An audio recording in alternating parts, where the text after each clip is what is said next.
Lee Kormish, you sent me your schedule and I just love it. Where are you today? Are you back at home by chance?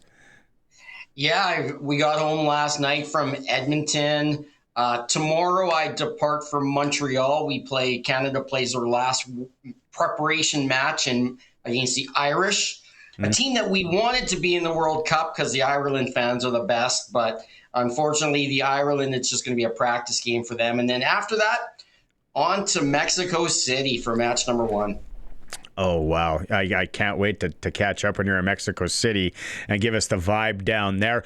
Alphonso Davies, I read that yesterday that he's out for the first game for Canada. I read that as well. And geez, man, I hope there's a way they can find him to play in that first game. But you know what? They might be just resting him a little longer, and hopefully he's in that second game against Qatar.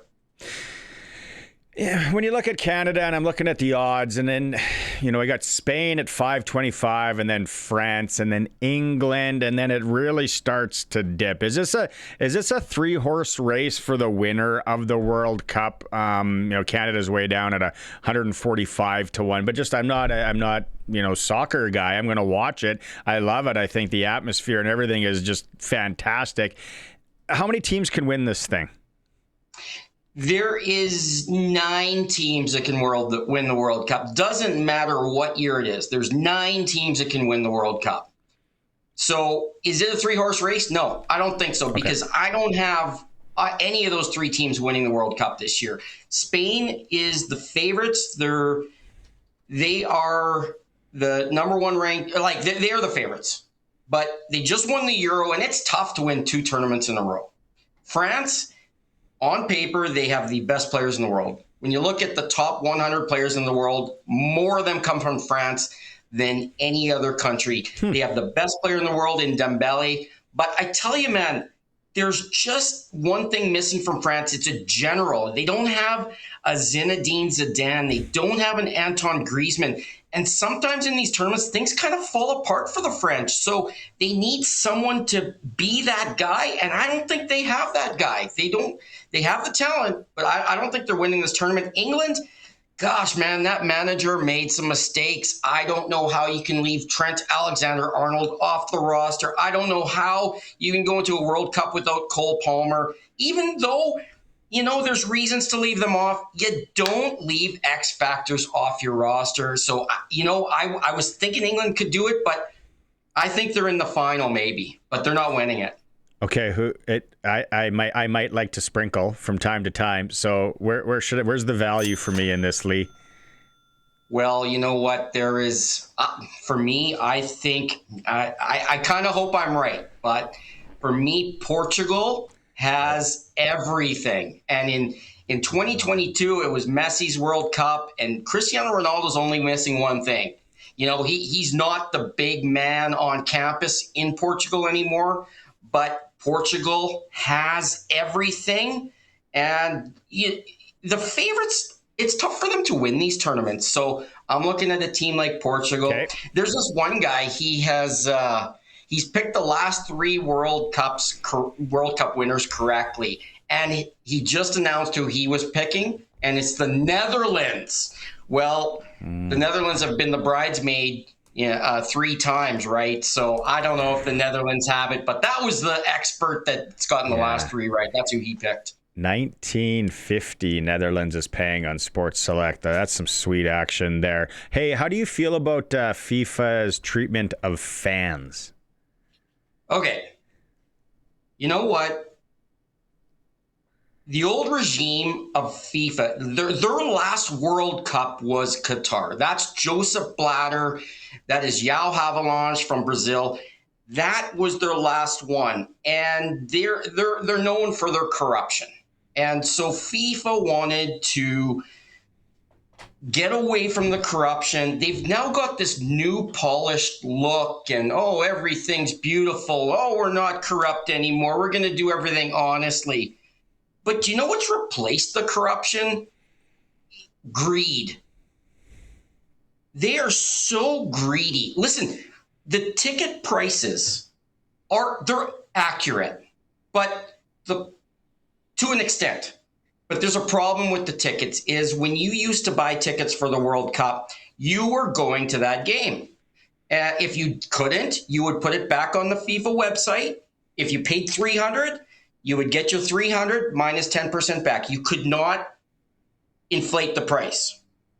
This World Cup, the resale platform has said, welcome scalpers of the world. Come buy our tickets, get into the lotteries, and resell for whatever you want. So now you've got tons of tickets in the back pocket of scalpers. And if you sell a ticket for $300, well, you're not, but if you sell it for $300, you take a 15% hit, so you lose $45, and the payer has to pay a 15%. So FIFA in their resale is now gaining 30% for every ticket resold. So they're actually promoting it. So now you've got the regular diehard fans are priced out. Greed, like you said. I love it. Wow. Man, I'm glad I'm. Yeah, you know what? I want to tell you another thing. So the way the stadium maps were set out is you would have the diehard fans with affordable tickets right behind the goal. They'd go from behind the goal and they would just wrap around the corner. That was your category 3. That's where you would have your fans that you can be working any job, you can have any type of income, you can afford those tickets. Mm-hmm. They've now changed their seating maps so that your category 3s, they're not there. They're nosebleed, upper back corner, and it's disgusting. So you've now replaced the hardcore fans with rich fans, not taking away from the fan part of it, but you need a lot of money to be sitting behind the goal, where that's where your diehard passionate supporters would be. And that's why it looks so rowdy and fun back there. Yeah. So they brought that as well. Yeah, the firework thingies and all the craziness that goes along. I love it. Okay, how about Canada hosting it? Like, we got about 2 minutes left here. But like, what's your feel on Canada hosting it?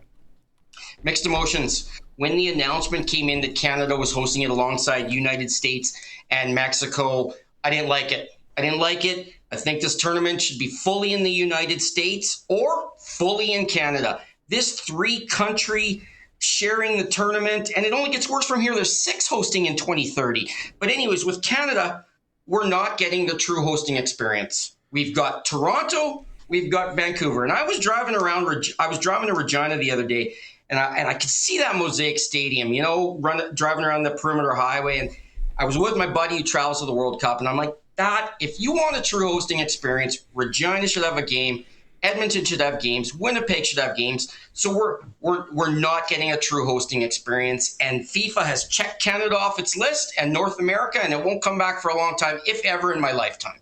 So 13 games in Toronto and Vancouver. This just doesn't cut it for a true country hosting experience. Okay, we're going to catch up throughout this thing because you're just amazing. What's your personal mission? Like I said, you sent me your itinerary. I love it. What's your mission over the next, I guess, month or weeks or whatever? So I applied to Guinness World Records to try to get some type of record to go with it, but they denied me. They didn't want what I was suggesting. So my mission is there's 16 cities hosting, there's 16 stadiums. So my mission is to get to all 16 venues. Oh, doable? It's going to be exhausting. It's doable. Which is the toughest one to get to? Oh man, Guadalajara and Monterrey. Wow, that's difficult. Hey, when I fly to Miami, I actually have to stop in San Juan, Puerto Rico, and then I get to Miami. So I'm 3 hours in San Juan before I get to Miami for Uruguay, Saudi Arabia. Well, you're going to be documenting everything on your socials so everyone can kind of check in on that. And I guess when we do our hits, we're going to have to make sure you got stable internet because maybe on your travels, some of it might be dicey. I just had a quick text message here. Where will Canada finish? Someone asked. Oh, that's a great question. Here's the big thing. The big thing is if Canada finishes first in their group, they stay in Canada. They go, the round of 32 is in Vancouver, round of 16 in Vancouver. If they finish second, which is going to be a tough game against Switzerland, they go to LA So they're out of Canada. They don't, after their first 3 games. I think we're going to the round of 16. If we get to that's the big one. Round of 16 is where we should go. To win and get to the final 8 quarterfinal, that would be monumental. That would be massive. I think we go to the quarterfinals, and then it's going to be a free-for-all, man. That's going to be a great one. Awesome. Okay, let's catch up quickly. Safe travels, Lee. Thanks for doing this. Thank you very much.